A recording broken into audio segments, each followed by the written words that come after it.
If irony had a favorite pastime, it would be watching me fall for my little sister's best friend. Because somehow, no matter how hard I tried to stay indifferent, the universe kept finding new ways to shove her right back into my orbit, right into the cafe I managed, right into my heart. It started innocently enough. Sophie was just the girl who used to come over during high school giggling with my sister Emily about prom dresses and stupid TikTok trends. Back then, she was just the blonde one with the loud laugh. I never paid much attention. I was in college, busy trying to make sense of my own heartbreaks, pouring all my time into work and caffeine. But years later, when Sophie walked through the door of the cafe I managed in downtown Seattle, something in the air changed. She wasn't the same kid anymore. She had grown into someone soft and radiant, her laughter quieter now, her smile curved with a kind of tired tenderness. She ordered an iced caramel latte with oat milk, because dairy makes me dramatic, she joked, and when she looked up, her eyes met mine with that same familiarity you only get from old memories and half-forgotten summers. Olivia? Oh my God, it's you. Her voice still bright, but lower, warmer, carried across the espresso machine hum and soft jazz playlist I had playing. Hey Sophie, I said, trying not to let my surprise show. Haven't seen you since you and Emily terrorized my kitchen. She laughed. We called it baking, actually. I couldn't help but smile. You called it baking. The smoke detector called it a crime. That made her laugh again, and I swear, for a second the entire cafe seemed lighter. Maybe that's why, when she kept coming back the next week, and the one after that, I didn't tell her to stop. Sophie said she liked the atmosphere. That it was peaceful. That my coffee tasted better than Starbucks, because you actually care about it. But I could tell she wasn't just here for caffeine. Sometimes she'd bring her laptop, pretending to work on something, but she'd end up talking to me between customers. Sometimes she'd just sit by the window, tracing circles on her cup, eyes lost somewhere between the street and the espresso bar where I stood. We talked about stupid things like whether pumpkin spice had gone too far this season, and deeper things, like how adulthood felt like an endless maze of almosts and maybes. She told me she'd recently broken up with her girlfriend. I told her I didn't date anymore. We both lied in our own quiet ways. Because every time she came in, I felt that small traitorous flutter in my chest, the one that said I cared too much. And every time she smiled, I knew she saw through me. It was late one evening after closing when everything shifted. Sophie had stayed behind, helping me wipe tables, even though I never asked her to. Rain streaked down the windows, painting the world outside in blurred colors. The cafe smelled like cinnamon and espresso, and for once it was quiet, just us, no chatter, no customers. She was standing on the other side of the counter, watching me lock the register. Her voice was soft when she spoke. Olivia, do you ever feel like you're running in circles? Like no matter what you do, you always end up back where you started? I looked up at her. Every day. She smiled, but it was sad, like she understood too well. Yeah, me too. Something in her broke open then. Maybe it was the rain, or the hour, or just the weight of everything unsaid. She started talking about her breakup, about how it wasn't messy, just empty. It's like we loved the idea of each other more than the person, she said. And I kept pretending that was enough. Her fingers trembled a little when she brushed her hair back. Without thinking, I reached out, just instinct, and touched her hand. She froze. For a heartbeat, the world stood still. Her skin was warm, trembling slightly under my fingertips. And when she looked at me, really looked, her eyes didn't hold confusion. They held recognition. Like she'd been waiting for this moment longer than either of us would admit. Liv, she whispered, my nickname sounding fragile in her mouth. I should have pulled away. But I didn't. Because for once in my life, I was tired of pretending I didn't want something real. So I just stood there, rain tapping on glass, our hands resting together in the soft glow of the cafe lights. And in that moment, I swear, the noise of the world faded away, leaving only us, the sound of our breathing, and the quiet electric ache of something beginning. Over the next few weeks, we danced around it. She'd come in, I'd pour her coffee, and we'd pretend like nothing had changed. But everything had. There was this tension, invisible but sharp, in every glance, every brush of her fingers when she handed me her card. One night I found myself replaying every conversation, every look, every accidental touch. It was madness, the way she lingered in my thoughts. I'd wake up thinking about her smile, go to sleep thinking about the way her voice softened when she said my name. And then one Friday she didn't show up. No text. No call. Nothing. I tried not to care. I told myself she probably had plans, or maybe she was visiting Emily again. But my chest felt heavy, like someone had quietly stolen the rhythm out of my day. When she finally came back the next Monday, I almost dropped the coffee pot. She looked different, tired but clearer somehow. She sat down at the counter, and for the first time she didn't order anything. She just looked at me long and searching. Then she said, "Emily told me you don't date women." I froze. The words hung between us like smoke. I took a slow breath. I don't talk about that. But is it true? Her eyes were too honest, too gentle. And for a second I hated her for seeing right through me. I leaned on the counter trying to keep my voice steady. I don't date anyone, Sophie. It's easier that way. She didn't look away. You mean it's safer? Something in me flinched. She was right. Of course she was right. I had spent years building walls out of politeness and distance, convincing myself I was better off alone, that love was something that happened to other people. But then she came along with her soft laugh and her stupid oat milk lattes, and suddenly I wanted more. I wanted her. And that terrified me. Sophie didn't come to the cafe for 3 days after that. 3 long, exhausting, silent days. Every time the bell above the door chimed, my heart would skip in stupid, reckless hope, but it was never her. Just customers and noise and the smell of coffee that suddenly felt emptier. It's ridiculous how quickly a person can become part of your routine, how their absence rearranges the shape of your day. By the 3rd day, I caught myself staring at the corner table by the window, where she usually sat. Her empty cup was still there from the last time. Tucked behind the espresso grinder, caramel residue dried in the corner, her lipstick faint against the rim. I hadn't washed it yet. Maybe I couldn't. That night, after closing, I found myself standing in the rain outside my own cafe. The city lights flickered across wet pavement, neon reflections bleeding into puddles. I thought about her, about the way she tilted her head when she laughed, the way she always said my name like it meant something. And before I knew it, I was texting her. Me? You okay? Sophie, typing. Then nothing. Minutes passed. Then finally, Sophie. Yeah, just needed some space.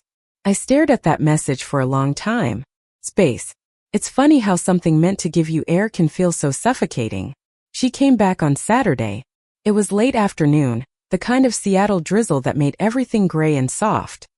She wore a denim jacket, her hair slightly damp, her cheeks pink from the cold.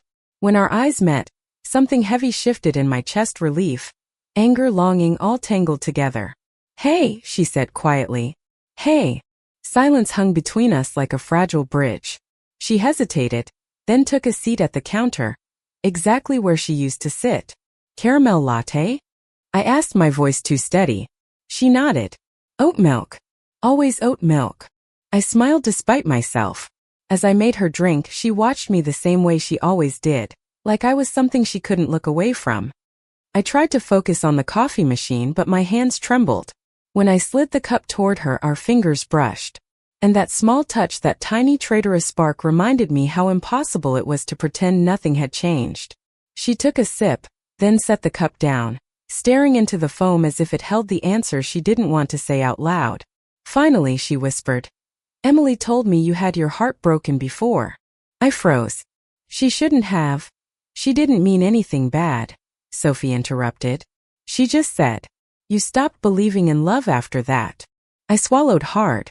That was a long time ago. Doesn't mean it didn't hurt.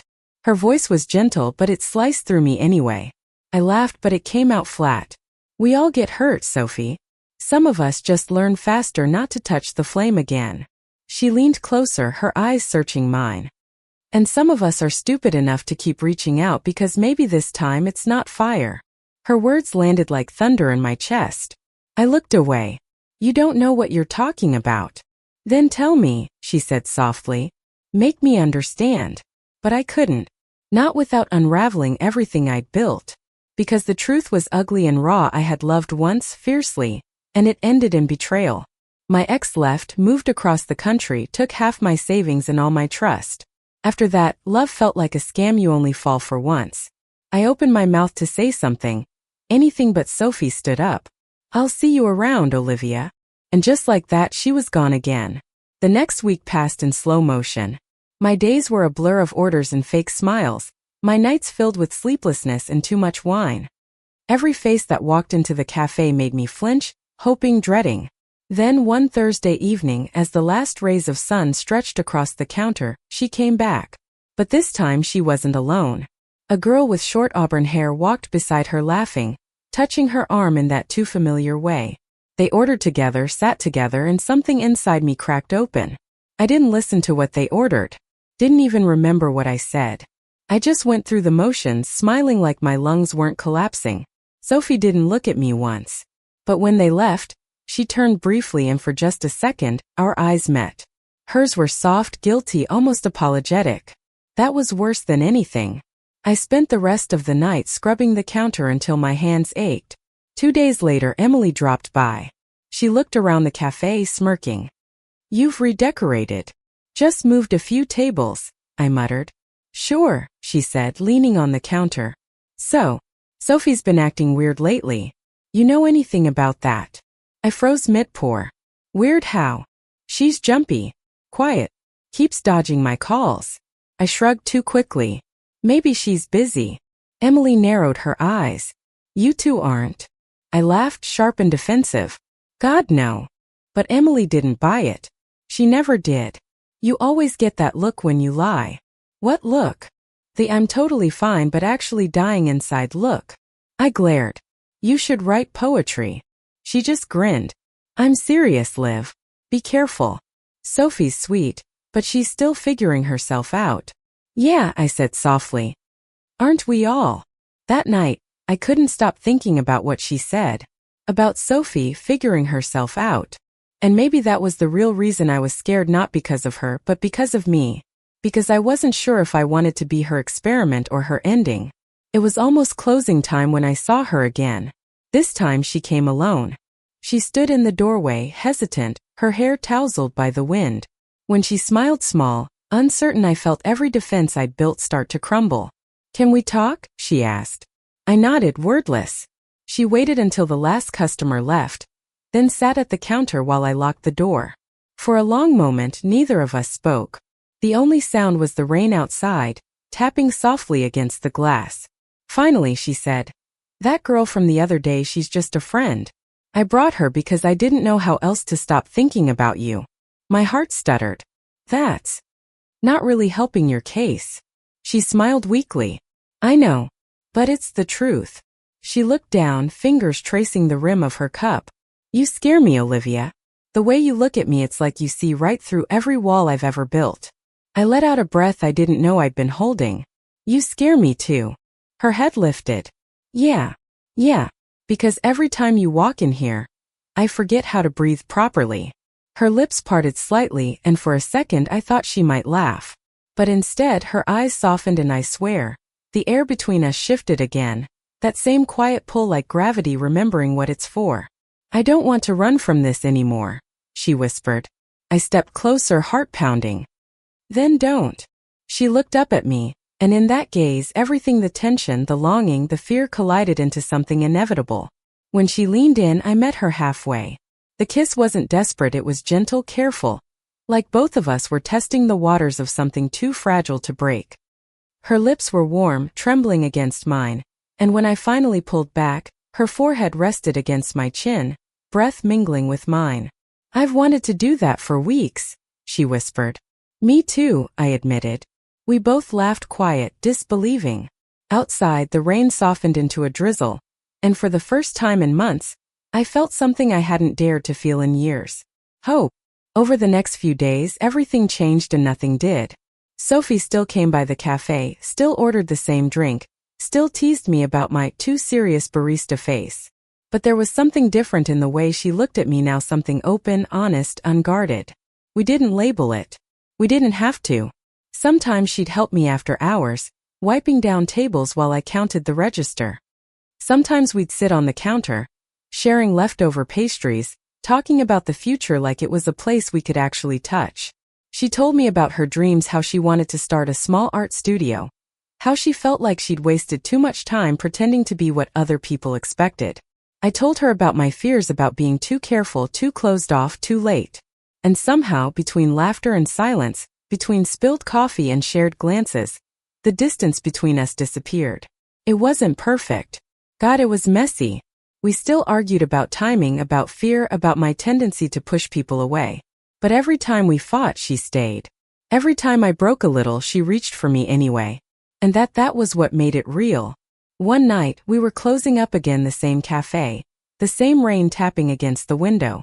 Sophie leaned on the counter, watching me write tomorrow's menu. "You ever think about leaving this place?" she asked suddenly. I looked up. "You mean the cafe?" She nodded. "Yeah, just running away somewhere warm. Maybe California. Somewhere no one knows us." I smiled. "You'd miss the rain." "Maybe. But I'd have you." The words hung there, heavy and fragile. Then she added softly, "Would that be enough?" I set down the chalk, walked around the counter, and took her hands in mine. "It would be more than enough," I said. And for the first time I meant it. The hardest part about falling in love with Sophie wasn't the love itself. It was the hiding. For weeks we existed in this quiet, secret world of our own, one built between the smell of roasted beans and the sound of rain against cafe windows. It was tender and thrilling, a secret written in glances and stolen kisses behind the counter. But secrets, no matter how beautiful, eventually demand to be seen. It happened one Sunday afternoon, the kind of golden lazy day where Seattle forgot to rain. The cafe was packed. Sophie had come by after her art class, her cheeks flushed and a smudge of charcoal across her wrist. I just handed her a coffee when Emily walked in. My sister. Of course it had to be her. She froze the moment she saw Sophie sitting at the counter, laughing at something I'd said. Her eyes darted between us, between the way Sophie's fingers brushed mine when I passed her the cup, between the half-second too long we held each other's gaze. It was enough. Emily wasn't stupid. Her voice, when it came, was sharp enough to cut through the background noise. "What the hell is going on here?" The cafe went silent. Sophie turned pale. I stepped back, my hands trembling slightly. "Emily, not here." "Oh, I think here's perfect," she snapped, her eyes narrowing. "You've been avoiding me for weeks, Sophie. And now I find out you've been spending all your time here with my sister." Sophie opened her mouth, then closed it again. Her silence said everything. Emily laughed, but it wasn't amused. "Unbelievable. So this is why you stopped hanging out. You're sleeping with my sister." "Emily," I hissed. The words felt like a slap. "That's not." Her voice broke, louder now, echoing in the small space. "Do you know how weird this is? She's my best friend, Liv. My best friend." I could feel every pair of eyes in the cafe burning into us. My chest tightened, breath coming shallow. "Can we talk about this somewhere else?" But she wasn't done. "You always do this, keep your feelings locked up until they explode and hurt everyone around you." And there it was, the truth, raw and cruel, spilling out for everyone to see. Sophie's hand trembled around her cup. I reached for her, but she pulled back slightly, torn between guilt and fear. "I'm sorry," she whispered, her eyes wet. "I never wanted this to." Then she fled. Just like that, the doorbell jingled and she was gone. I don't remember what Emily said after that. I don't remember cleaning up, locking the door, or walking home through the fog. All I remember is the sound of the rain starting again, slow and soft, like the sky was apologizing for us both. Sophie didn't text, didn't call. 3 days. Then a week. Then 2. I kept expecting her to walk through that door again, to smile like nothing had happened. But she didn't. The cafe felt hollow without her. Every latte I poured tasted wrong. Every morning, I checked my phone for a message that never came. Emily stopped coming by too. The silence between us stretched, heavy and cold. Until one evening she showed up again, no warning, no text. Just walked in right before closing. "Hey," she said. I looked up from the counter. "Hey." She sighed, dropping her bag. "I was an ass. You were honest." She grimaced. "Yeah, well, sometimes honesty sucks." For the first time in weeks I smiled. She hesitated, then asked, "Do you love her?" The question caught me off guard. I wanted to deflect, to laugh it off, but I couldn't. "Not this time." "Yeah," I said quietly. "I do." Emily nodded slowly. Then don't waste it. That broke something in me, the guilt, the fear, the need to keep everything small and secret. Where is she? I asked. She's been staying with her aunt in Capitol Hill. Said she needed space. I didn't even grab my coat. Capitol Hill was quiet that night, the streets slick with rain, reflecting the city's neon pulse. My shoes soaked through by the time I reached her aunt's house, but I didn't care. When Sophie opened the door, her eyes widened. Liv. I stood there, drenched and shaking, heart pounding in my throat. You left, I said simply. She looked down, guilt shadowing her face. I thought I was making it easier. For who? Her silence answered me. I stepped closer, rain dripping from my hair. You think hiding from this will make it hurt less? Doesn't. Just makes everything smaller. And I'm so damn tired of living small. Tears welled in her eyes. Emily hates me. She doesn't, I said softly. She just didn't expect it. But she'll come around. She always does. Sophie shook her head. You don't know that. No, I admitted. But I know us. Her lip trembled. Liv. I'm scared. So am I. We stood there, two soaked messes under the soft glow of the porch light. And then, without another word, she stepped forward and I caught her. Her arms wrapped around me, her face pressed against my shoulder, and for the first time in weeks, everything felt like it was finally in the right place again. I missed you, she whispered. I missed you too, I murmured into her hair. Every damn day. After that night, we stopped pretending. It wasn't easy, it never is, not when the world wants to categorize you, to fit you neatly into boxes that were never built for your kind of love. But we learned. Emily eventually came around, of course. She pretended to stay mad for another week, then showed up at the cafe one morning with a smug grin and said, If you break her heart, Liv, I'm stealing your coffee machine. Sophie laughed so hard she nearly spilled her drink. I laughed too, mostly because it felt good to finally be allowed to. And somehow life began to settle again. Spring came early that year. The cafe bloomed with light and chatter, the smell of fresh pastries replacing the quiet melancholy that had lived there for so long. Sophie started hanging her art on the walls, delicate sketches of coffee cups, rainy streets, and people caught mid-laughter. Customers loved them. Some even bought them. Every morning she'd kiss me before I opened the doors, whispering, You're going to have a good day. Like it was a spell. And somehow I always did. We fell into a rhythm, slow, imperfect, but real. She worked on her art, I managed the cafe, and every evening we'd walk home hand in hand, sometimes talking, sometimes not needing to at all. Love wasn't fireworks anymore. It was warmth. Steady. Quiet. Enough. One evening about a year later, we were closing up when Sophie pulled something out of her bag. It was a small canvas, a painting of the cafe at dusk. The lights glowed softly, the window fogged from the rain. Inside, two women stood behind the counter, their foreheads touching. At the bottom corner, in neat cursive, she'd written, For the girl who made coffee taste like home. I couldn't speak. Sophie smiled shyly. It's not perfect. It's everything, I whispered. She laughed, her eyes shimmering in the low light. I love you, you know. And for once I didn't hold back, didn't measure my response. I know, I said, pulling her closer. And I love you more. Outside, the rain began to fall again, soft and steady, the kind that doesn't ask for attention, just lingers like memory. We stood there in the glow of the cafe, wrapped in each other's warmth, surrounded by the quiet hum of everything we'd built. And for the first time I realized something simple, something I should have known all along: love doesn't always come crashing into your life like a storm. Sometimes it walks in slowly, orders a caramel latte with oat milk, and refuses to leave. Thank you for listening. Like and subscribe to get notifications about next videos.